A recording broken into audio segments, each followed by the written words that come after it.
வைகோ இந்த இடத்துல நிராகரிக்கப்பட்டதுக்கு என்ன காரணமாக இருக்கும்? இல்லை, வெயிட்டேஜ் தான். இன்னைக்கு வந்து வைகோட அரசியல் என்னவா இருக்குங்கிறத நம்ம பார்க்க வேண்டிய தேவை இருக்குங்க. வயது மூப்பம் வந்து ஒரு காரணமாக இருக்கு. இப்போ அதிமுகவுக்கு சிக்கல் பார்த்தீங்கன்னா மொத்தமே 67 எம்எல்ஏக்கள் தான் இருக்காங்க. 68 எம்எல்ஏக்கள் வந்து நிச்சயம் தேவை. ஒரு கேண்டிடேட் வந்து அவங்க டிக்ளேர் பண்ண முடியும். இன்னொரு கேண்டிடேட்டுக்கு அதிமுகவும் பிஜேபியும் ஒன்னா பயணிக்கிறாங்களே தவிர 2 பேரும் வேற ஒரு திசையில போறாங்க. அவங்களுக்குள்ளால இணக்கம் இல்லாததுனால திமுக வலுவா இருக்காங்க. இப்ப நீங்க சொல்ற இந்த பெண்கள் பாதுகாப்பு விஷயம் இருக்கு இல்லைங்களா, இந்தியாவிலே தமிழ்நாட்டில் தான் 41% பெண்கள் வந்து வேலைக்கு போறாங்க. திமுக பண்ண இந்த 1000 ரூபாய் வந்து கொடுத்த விஷயங்கள் எதிர்ப்பலை ஏற்படுத்தாம ஒரு 1000 ரூபாங்கிறது மிச்சமா இருக்கு. ஏன்னா இன்னைக்கு அரக்கோணத்துல இருந்து சென்னைக்கு வந்து 15,000 சம்பளத்துக்கு வந்து வேலைக்கு வர பெண்கள் நிறைய பேர் இருக்காங்க. இவங்களுக்கு இருக்கிற ஆட்கள் பலம் மூலியமா, இவங்களுக்கு இருக்கிற மீடியா பலம் மூலியமா இன்னைக்கு எதிர்கட்சி வந்து ருத்ர தாண்டவம் ஆடுறதுக்கான எல்லா சூழலும் இருக்கு. ஆனா அதை வந்து பொது சமூகத்துக்கிட்ட இவங்க எடுத்துட்டு போக தவறிட்டாங்க. திமுக எல்லா விஷயத்தையும் வந்து இவங்களுக்கு வர ஆபத்தே வந்து தமிழ் மக்களுக்கான ஆபத்து, தமிழ் சமூகத்துக்கான ஆபத்துன்னு ஸ்டேஜ் பண்ணும் போது ஒட்டுமொத்த தமிழ் சமூகமும் என்ன பண்றாங்க அப்படின்னா திமுக சரியான பாட்டு. இது மாதிரியான பல அரசியல் நிகழ்வுகளை தெரிந்து கொள்ள ரிஃப்ளெக்ட் வாய்ஸ் சேனலை சப்ஸ்கிரைப் செய்யுங்கள். ஏஐஎம் பிசினஸ் ஸ்கூல்ல MBA ஜாயின் பண்ணா செகண்ட் இயர்லயே இன்டர்ன்ஷிப்ல மாசம் 20,000 இருந்து 33,000 வரைக்கும் ஸ்டைஃபன் கிடைக்கும். 100% placement assured with salary up to 16 lakhs per annum. Campus at Chennai Nungambakkam. For more details contact. வணக்கம் சார். வணக்கம். ராஜ்யசபா உறுப்பினர்களுக்கான அந்த பட்டியலாம் வெளியே வந்துருச்சு. வைகோக்கு நம்ம ஏற்கனவே பேசப்பட்டோமா, வைகோக்கு கொடுப்பாங்களா மாட்டாங்களா அப்படின்ற ஒரு சந்தேகம் இருந்துச்சு. இப்போ வைகோ இல்லை, கமலஹாசனுக்கு உறுதி செய்யப்பட்டிருக்குது. இந்த ராஜ்யசபா உறுப்பினருடைய அரசியல் கணக்கு என்னவாக இருக்கும்? இது என்ன மாதிரி தாக்கத்தை ஏற்படும்? இல்லை, நம்ம நேற்று முடிவு பண்ண மாதிரியே வந்து பொலிட்டிக்கலி யார் வந்து ஆக்டிவாக இருக்காங்களோ இல்லை அடுத்த ஐடியாலஜிக்கலாக யார் ஸ்ட்ராங்காக இருக்காங்களோ அவங்களை டிஎம்கே எப்போவுமே அனுப்பும். இந்த முறையும் அதமான ஆட்களாக தான் தேர்ந்தெடுத்திருக்காங்க. குறிப்பாக வில்சனுக்கு கொடுக்கப்பட்டதுக்கான வாய்ப்பு வந்து பார்த்தீங்கன்னா இந்த முறை ஆளுநருக்கு எதிராக கிடைச்ச தீர்ப்புக்கு விளைவாக வந்து வில்சனுக்கு கொடுத்துருக்காங்க. பிற்படுத்தப்பட்ட வகுப்பினரையும் சிறுபான்மையினர்களை வந்து சல்மாக்கு அவங்க தேர்ந்தெடுத்திருக்காங்க இல்லைங்களா, அது தேர்வு பண்ணியிருக்காங்க. கமலுக்கு நமக்கு ஏற்கனவே சொன்ன மாதிரியே வந்து கமல் கிடைச்சிருக்கு. வைகோவுக்கு வந்து நம்ம சொன்ன மாதிரி வைகோவுக்கும் கிடைக்காம போயிருக்கு. இல்லை, வைகோ அப்படிங்கிற ஒரு மூத்த தலைவர், மக்களவையில் ஒரு ஸ்டார் மாதிரி பார்க்கக்கூடியவர். வைகோவுக்கு எல்லாருமே எதிர்பார்த்தா வைகோவுக்கு தருவாங்க அப்படின்றத எதிர்பார்த்தாங்க. வைகோ இந்த இடத்துல நிராகரிக்கப்பட்டதுக்கு என்ன காரணமாக இருக்கும்? இல்லை, வெயிட்டேஜ் தான். இன்னைக்கு வந்து வைகோட அரசியல் என்னவா இருக்குங்கிறத நம்ம பார்க்க வேண்டிய தேவை இருக்குங்க. வயது மூப்பம் வந்து ஒரு காரணமாக இருக்குது.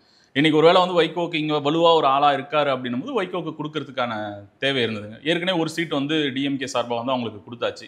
இந்த முறையும் அதுக்கான வாய்ப்புகள் வந்து இல்லைங்கிறது நமக்கு வெட்ட வெளிச்சமாகவே தெரியும். ஏன்னா மதிமுக இன்னைக்கு என்னவா இருக்கு, எத்தனை பேர் கட்சியில் இருக்காங்கன்ற அந்த கேள்விக்குறி இருக்கும்போது மீண்டும் மீண்டும் வைகோக்கு கொடுக்கறதுக்கான வாய்ப்புகள் வந்து நிச்சயம் இல்லைன்னு நம்ம நேற்று சொன்ன மாதிரி இன்னைக்கு அது நிரூபணம் ஆயிடுச்சு. இன்னொன்று, அதிமுகவில் பதிலையும் வந்து சில பேர்களாக அடிப்படுது. அதிமுகவில் அந்த 2 பேர் அப்படிங்கிறது யாராக இருக்கும்? எடப்பாடி தேர்வு செய்த 2 பேர் இருக்காங்க, அவங்க வந்து இன்னமும் சொல்லலை. ஆனால் என்ன இப்போ அதிமுகவுக்கு சிக்கல் பார்த்தீங்கன்னா மொத்தமே 67 எம்எல்ஏக்கள் தான் இருக்காங்க. 68 எம்எல்ஏக்கள் வந்து நிச்சயம் தேவை. ஒரு கேண்டிடேட் வந்து அவங்க டிக்ளேர் பண்ண முடியும். இன்னொரு கேண்டிடேட்டுக்கு நிச்சயமாக வந்து ஒரு சட்டமன்ற உறுப்பினர் வந்து வாக்களிக்க வேண்டியிருக்கு. அது பாட்டாளி மக்கள் கட்சியிலேருந்து வர 5 பேரா இல்லைனா வந்து ஓபிஎஸ் அணியாக பிரிஞ்சு போன 5 பேரான்னு சொல்லிட்டு இதில் சிக்கல் இல்லைனா ஓபிஎஸ் ஒரு வேளை வந்து இப்போ நிச்சயமாக எடப்பாடிக்கு வந்து ஆதரவு தெரிவிக்கிறதுக்கான வாய்ப்பு கிடைக்காது. பாட்டாளி மக்கள் கட்சியிலேருந்து அந்த ஒரு சட்டமன்ற உறுப்பினர் வந்து ஓட்டு போடணும் அப்படின்னா நிச்சயமாக வந்து பாட்டாளி மக்கள் கட்சியிலேருந்து ஒரு கேண்டிடேட்டை வந்து அவங்க கொடுக்க வேண்டிய காரணம் இருக்குது. அது சிக்கல் இருக்குது, அவங்க போயிட்டே இருக்குது. பிஜேபி என்ன முடிவு பண்ணுறாங்களோ அது அதிமுக வந்து கட்டாயம் வந்து செஞ்சாவாங்கன்ற நிலைமை தான் இப்போதைக்கு இருக்குது. இப்போ இன்னொன்று, கருத்து கணிப்புகள் வெளியே வந்துட்டு இருக்கு. இப்போ இந்தியா டுடே கருத்து கணிப்பு ஏற்கனவே 2021 தேர்தலையும் சரி 24 தேர்தலையும் சரி ரொம்ப நெருக்கமான அவங்க கருத்து கணிப்பு இருந்துச்சு. 24ல் வந்து 39 இடங்கள்லையும் திமுக ஸ்வைப்பாக வெற்றி பெறுவாங்க அப்படின்னு சொல்லி அந்த கருத்து கணிப்பு இருந்துச்சு. மற்ற இதெல்லாம் சின்ன டிஃப்ரென்ஸ் சொன்னாங்க, 35 இடம் திமுக வரும்னு.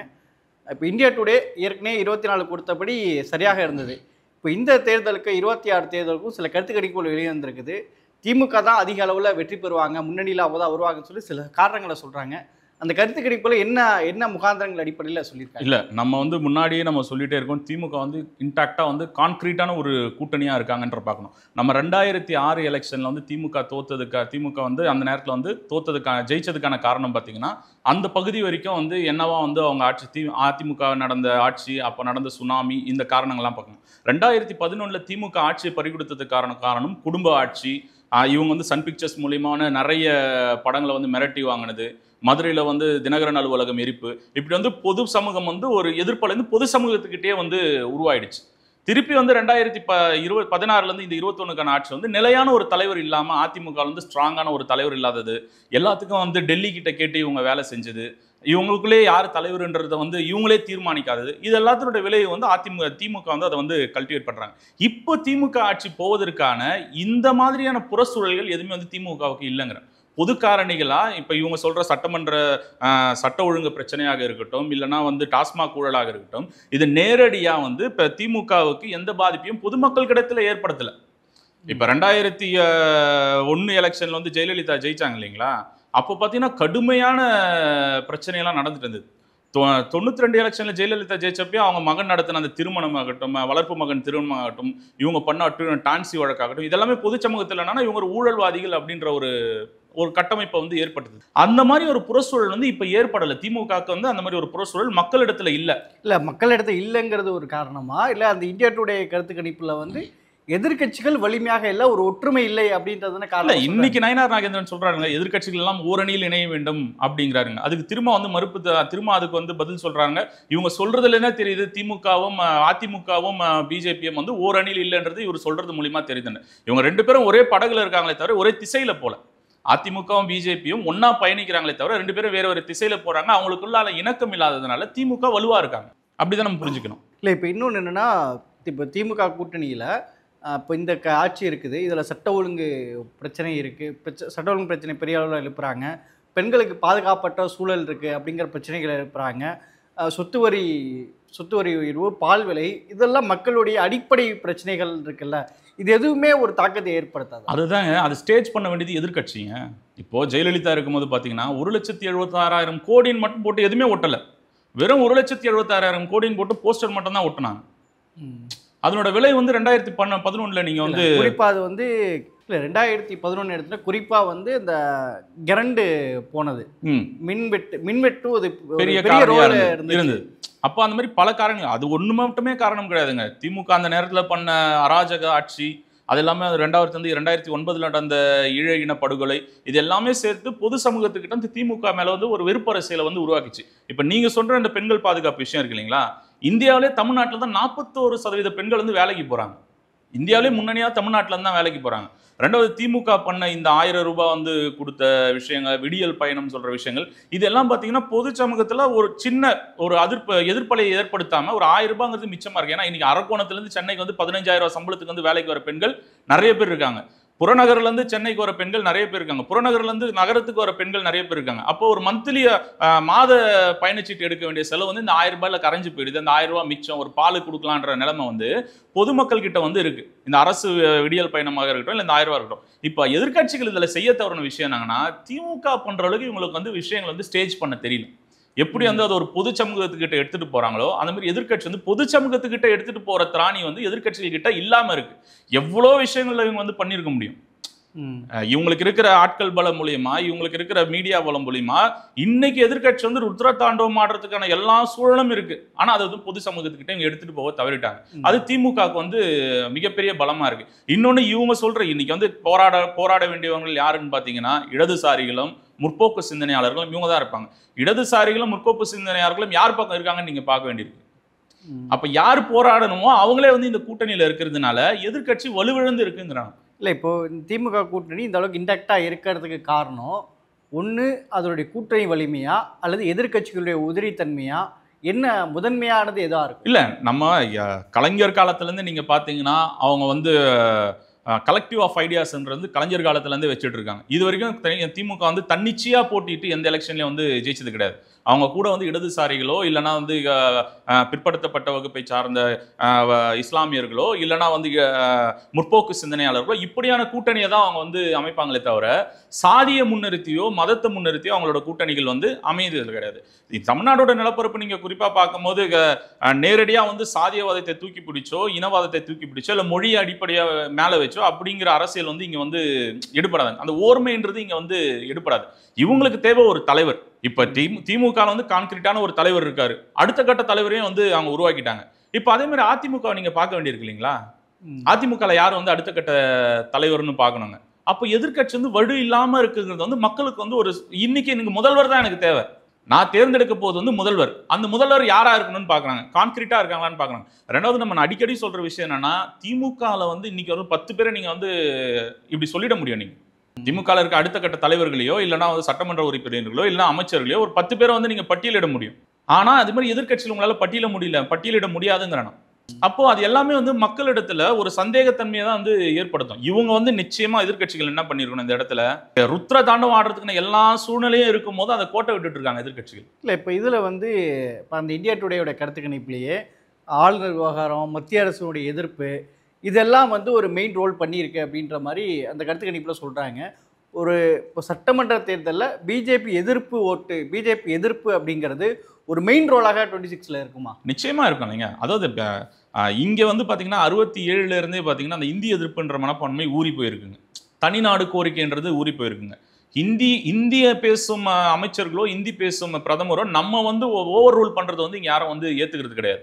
நீ நானா வந்து நண்பர்களா இருக்கலாம், ஆனா நீ என்ன வந்து அடிமைப்படுத்துற மாதிரியோ இல்ல நீ என்ன வந்து நிர்பந்தப்படுத்தி ஒரு விஷயத்த பண்றதுக்கு வந்து நாங்க வந்து ஆள் கிடையாதுன்றது தமிழக மக்கள் இடத்துல எல்லா இடத்துலயும் வந்து பரவி இருக்கு. அதை திமுக அறுவடை பண்றாங்க. அப்ப திமுக எடுத்து வைக்கிற விஷயம் பாருங்க, இந்தி எதிர்ப்புங்கிறது இன்னைக்கு வந்து எந்த அளவுல இருக்குன்னு கூட நமக்கு தெரியாது. ஆனா இந்தி எதிர்ப்புன்னும் போது அது நேரடியாக பொதுமக்கள் பிரச்சனையா வந்து கொண்டு போறாங்க.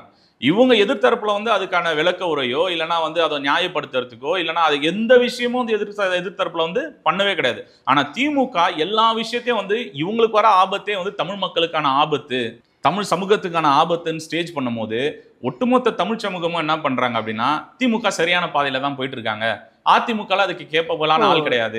இப்போ இன்னொன்று என்னன்னா, பொதுவாக தமிழக அரசியலை பொறுத்த வரைக்கும் ஒரு குடும்ப அரசியல் மீது குடும்ப அரசியல் அப்படிங்கிறது எல்லா கட்சிகள்லையும் இருக்குது. அது பாமகவாக இருக்கட்டும் அல்லது தேமுதிகவாக இருக்கட்டும்.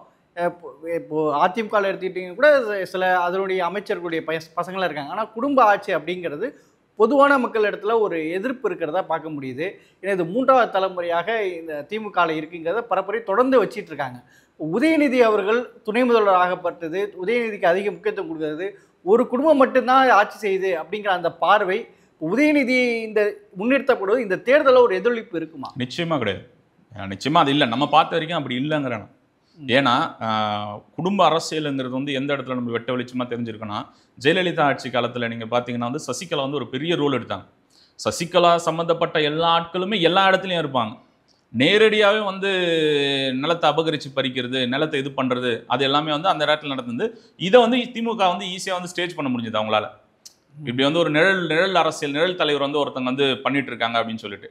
அதிமுக இளையராஜாவுடைய தம்பி கங்கை அமரனோட நிலத்தை வந்து பறிச்சவங்க நிறைய இடம் இருக்குங்க. நம்ம ஃபீனிக்ஸ் மால்ல நீங்க சொல்ல முடியுங்க, ஏகப்பட்ட பாலு ஜுவல்லர்ஸ்ன்னு சொல்லிட்டு அந்த ஜுவல்லர்ஸே வந்து அழிஞ்சு போயிருக்கு. அந்த மாதிரி நிறைய விஷயங்களை வந்து திமுக வந்து எடுத்து மக்கள்கிட்ட நேரடியாக வந்து ஸ்டேஜ் பண்றாங்க இல்லைங்களா. அந்த மாதிரி திமுகவுக்கு எதிராக அதிமுக அப்படி ஒரு விஷயத்தை வந்து ஸ்டேஜ் பண்ண முடியல. இப்போ இவங்க சொல்ற ரத்தீஷோ இல்லைன்னா வந்து ஆகாஷ் பாஸ்கரோ இவங்க பார்த்தீங்கன்னா திமுகவுடைய குடும்ப நண்பர். ரத்தீஷ்லாம் குடும்ப நண்பர் தான். ஆகாஷ் பாஸ்கர் மட்டும்தான் வந்து பார்த்தீங்கன்னா குடும்ப உறுப்பினர். சரிங்களா. அப்போ ரத்தீஷ் யாருன்னு பார்க்கும்போது யாரோவா வந்து இருக்காங்க. இல்லை இவங்க சொல்கிற வந்து அந்த அமைச்சர்கள் இருக்காங்க இல்லைங்களா, அமைச்சர்கள் நேரடி உறவினர்லாம் கிடையாது. அந்தந்த மாவட்டத்தில் அவங்க வந்து தளபதிகளாக இருக்காங்க. அப்போ நீங்கள் சொல்கிற கேள்வி வந்து குடும்ப அரசியலாக நீங்கள் வந்து இது பண்ணுறாங்கன்னா இவங்க என்னவா பண்ணுறாங்கன்றத வந்து மக்கள்கிட்டத்தில் இவங்க அவ்வளோ ஓவராக வந்து பண்ணுறாங்க. இப்போ 2009 காலகட்டங்களில் பார்த்தீங்கன்னா பக்கத்தில் ஒரு ஸ்டேஜ் போடுற அளவுக்கு இவங்களோட குடும்ப ஆதிக்கம் இருந்தது அந்த நேரத்தில். இந்த சைடு கலைஞருக்கு ஒரு ஸ்டேஜும் அவங்க குடும்பத்துக்கு ஒரு ஸ்டேஜுமா இருந்தது. இன்னைக்கு அது இல்லை. அந்த மாதிரி ஒரு விஷயங்கள் வந்து நடக்கல. ஸ்டாலின் ஒரு பக்கமாகவும் உதயநிதி ஸ்டாலின் ஒரு பக்கமாகவும் 2 பேரும் வெவ்வேறு இடத்துல வந்து அவங்களோட அரசியல் வேலைகளை பார்த்துட்டு இருக்காங்க. இல்லை உதயநிதி ஸ்டாலினோட மனைவி வந்து அரசியல் என்ன ரோல் பிளே பண்றாங்க, இல்லைன்னா ஸ்டாலினோட மனைவி வந்து எந்த இடத்துல வந்து ரோல் பிளே பண்றாங்க, இதெல்லாம் வந்து மக்களிடத்துல வந்து அதிமுக எடுத்துட்டு போயிருக்கணும். இவங்களாம் இதெல்லாம் இன்ஃப்ளூயன்ஸ் பண்றாங்க, இவங்களை போய் பார்த்தா இந்த கான்ட்ராக்ட் வந்து இவங்களுக்கு கிடைக்குங்க, இவங்களோட மச்சானை பார்த்தா இந்த கான்ட்ராக்ட் கிடைக்குங்கன்னா அந்த மாதிரி விஷயங்கள்ல அதிமுக செய்ய தவறிட்டாங்க. திமுக அது வந்து அனுகூலமா போயிடுச்சு. இப்போ இன்னொன்று அந்த இந்தியா டுடே கருத்து கணிப்பில் முக்கியமாக கவனிக்கப்பட வேண்டிய ஒன்று என்னென்னா தமிழக வெற்றி கழகத்துடைய அரசியல். இப்போ விஜய் அவர்கள் இந்த 26 தேர்தலில் பெரிய அளவிலான தாக்கத்தை ஏற்படுத்துவார் அப்படின்றதையும் சொல்லியிருக்கிறாங்க. ஆனால் இது எந்த அளவுக்கு ஓட்டாக மாறும் அப்படிங்கிறத எலெக்ஷன் தான் தீர்மானிக்கும், அதை வந்து கணிக்க முடியாத நிலையில் சொல்கிறாங்க. இப்போ விஜய் அவர்கள் இந்த எலெக்ஷனில் என்ன ரோலாக இருக்கும்? இல்லை 8% ஓட்டுங்கிறது வந்து நிச்சயமான ஓட்டு தான் விஜய். அதை வந்து எல்லாருக்கும் கொடுப்பாங்க, விஜய்க்கும் வந்து அதை கொடுப்பாங்கங்கிற. அவங்க ஜெயிக்கிறாங்கிறது கிடையாது. ஒரு சட்டமன்ற தொகுதி கூட அவங்க வந்து ஜெயிக்கிறதுக்கான வாய்ப்புகள் வந்து கிடையாது. அன்லஸ் யாராவது ஒரு கூட்டணியோட நீங்க போகாம. விஜய் யார் கூட? விஜயுமே ஜெயிக்க முடியாதுங்க.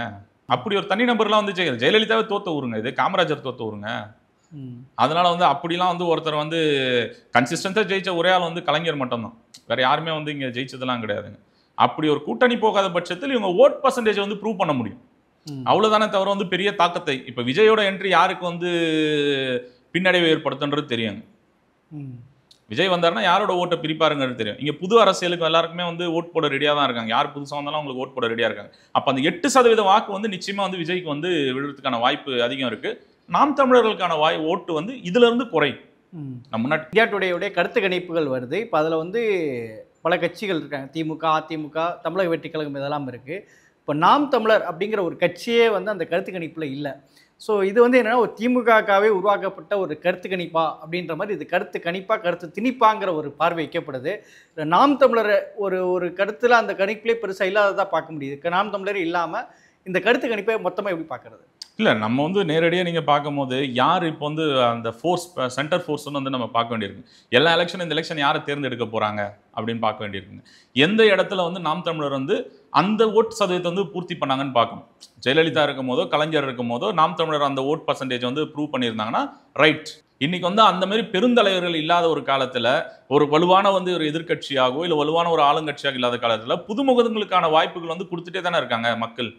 ஒரு எலெக்ஷன்லையும் யாரெல்லாம் வந்து புதுசாக வராங்க, ஏதாவது ஒரு மாற்றம் ஏற்படும் சொல்லிட்டு வராங்க இல்லைங்களா, அந்த ஓட்டு நாம் தமிழர்களுக்கு வந்து விழுந்தது. இது மொத்தமாகவே நீங்கள் பார்த்தீங்கன்னா இவங்களை வந்து நம்ம இந்த இன்னைக்கு வந்து அவங்க சொன்ன நிகழ்ச்சி முன்னாடி நடந்துச்சு இல்லைங்களா, இந்தியா டுடே முன்னாடி சொன்ன கருத்து கணிப்பு பிரகாரம் தான் 2021க்கான தேர்தல் முடிவுகள் வந்து வந்தது, 2024க்கான தேர்தல் முடிவுகள் வந்தது. அப்போ நம்மளும் களத்தை பார்க்குறோம் இல்லைங்களா, நம்மளும் வந்து நேரடியாக மக்களை போய் சந்திக்கிறோம், மக்கள்கிட்ட என்ன பிரச்சனை இருக்குன்னுலாம் பார்க்குறோம் இல்லைங்களா. பொதுவான பொதுமக்களோட இப்போ ஒரு ஆட்டோ ஓட்டுறனோட குரல் தான் வந்து பார்த்தீங்கன்னா எலெக்ஷனில் வந்து எதிரொலிக்கும். ஒரு பூ கட்டுறவங்களோட குரல் வந்து நிச்சயமாக வந்து எலெக்ஷனில் வந்து எதிரொலிக்கும். அவங்க தான் வந்து ஓட்டர்ஸ். வீட்டில் உட்காந்து ஃபோன் பார்த்துட்டு அவங்க ஓட்டர்ஸ் கிடையாது, இவங்க தான் வந்து ஓட்டு போடுவாங்க. அப்போ இவங்களுக்கு என்னவா இருக்குங்கிறத பார்க்கும்போது பார்த்தீங்கன்னா இந்த கருத்து கணிப்பு ஏறக்குறைய ஒரு நெருக்கத்துக்கான நம்ம அனலைஸ் பண்ண மாதிரி பார்த்தீங்கன்னா ஒரு நெருக்கம் இருக்கு. இதுதான் வந்து இந்த பேட்டர்ன்ல தான் வந்து வரும். ஒருவேளை அதிமுக விஜயோட கூட்டணி அமைச்சாங்கன்னா இந்த கருத்து கணிப்பு டோட்டலாக வந்து மாறிடும். அதிமுக விஜயோட கூட்டணி அமைக்காம விட்டு பிஜேபியோட தான் இவங்க பயணிச்சாங்கன்னா அந்த கருத்து கணிப்பு இப்போ நாம் தமிழ் 8.1% நிரூபிக்கப்பட்ட ஒரு ஓட்டு, விஜய் நிரூபிக்கப்படாத ஒரு ஓட்டு, அவங்களே ஒத்துக்கிறாங்க. அப்படி இருக்கும்போது சீமான் இந்த கருத்து கணிப்பிலே நிராகரிக்கப்பட்டிருக்கிறது ஒரு வகையான கருத்து திணிப்பான்னு கேட்குறேன். இல்லை வாய்ப்பு கிடையாது. ஏங்க யார், அதாவது அவங்களோட கருத்து கணிப்பு பேட்டர்ன் என்னவா இருக்கும், இதில் யார் வரப்போகிறாங்க, என்ன நடக்க போகுதுன்னு அப்புறம் நம்ம திருப்பி அழுத்தி சொல்கிறோம் இல்லைங்களா. சில விஷயம் நம்ம வந்து நாம் தமிழருக்கு எதிராலாம் நம்ம பேச கிடையாது. ஆனால் இங்கே கலெக்டிவ் ஆஃப் ஐடியாஸை நீங்கள் வந்து இம்ப்ளிமெண்ட் பண்ணுறதுக்கு இதெல்லாம் தேவைங்கிற ஒரு சென்டர் ஃபோர்ஸ். 96 வந்து நீங்கள் பார்த்தீங்கன்னா ரஜினி வந்து சிஎம்னே சொன்னாங்க. 96 எலெக்ஷனில் ரஜினி நிற்கலன்னா சிஎம் சொன்னாங்க. ரஜினி வந்து நான் இவங்களுக்கு தான் ஓட்டு போட்டேன்னா அப்படியே மாறுங்க ட்ரெண்டு. 10 மணிக்கு வெளியே வந்து நான் இவங்களுக்கு ஓட்டு போட்டேன்னு சொன்னீங்கன்னா அப்படியே ஆட்சி மாறும். அந்த சென்டர் ஃபோர்ஸ் வந்து ரஜினி கிட்ட இருந்தது இல்லைங்க. இன்னைக்கு வந்து வெளியே வந்து என்ன நடக்குதுங்கிறத நம்ம பார்க்கணும். இன்னைக்கு ஓட்டு எதுக்கு தேர்ந்தெடுக்கிறாங்க, முதலமைச்சர் கேண்டிடேட்டை வந்து தேர்ந்தெடுக்கிறாங்க. முதலமைச்சர் கேண்டிடேட் யாருங்க, சிஎம்மா எடப்பாடி ஸ்டாலினா, இல்லைனா வந்து இவர் எடப்பாடியா ஸ்டாலினா இல்லை விஜயா, இந்த 3 பேருக்கு தான் வந்து இந்த ரேஸ் வந்து நடக்கும்.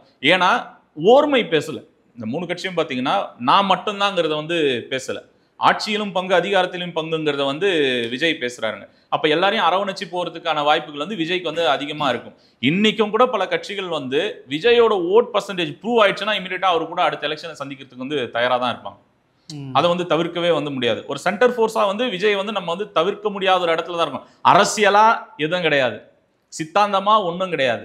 ஆனா ஒரு ஃபோர்ஸா பார்த்தீங்கன்னா ஒரு மாற்றத்தை ஏற்படுத்துவார். எப்படி விஜயகாந்துக்கு விழுந்ததோ, எப்படி கமல்ஹாசனுக்கு விழுந்ததோ, அந்த மாதிரி வந்து விஜய்க்கும் விழுங்கிறத வந்து எதிர்பார்ப்போம். இனிமேல் போற அரசியல் பாதை வந்து என்னவா இருக்குன்றதை பார்த்து தான் வந்து நம்ம முடிவு பண்ண முடியும். இந்த எலெக்ஷன்ல வந்து தெரிஞ்சிடும். விஜய் வந்து ஒரு சென்டர் கருத்து திணிப்பெல்லாம் கிடையாது, கருத்து கணிப்பு தான். சரிங்க சார், நிகழ்ச்சியில் பங்கேற்று உங்களுடைய கருத்துக்களை பகிர்ந்து நன்றி. நன்றி. ஏஐஎம் பிசினஸ் ஸ்கூல்ல MBA ஜாயின் பண்ணா செகண்ட் இயர்லயே இன்டர்ன்ஷிப்ல மாசம் 20,000 to 33,000 வரைக்கும் ஸ்டைஃபன் கிடைக்கும். 100% placement assured with salary up to 16 lakhs per annum. Campus at Chennai Nungambakkam. For more details contact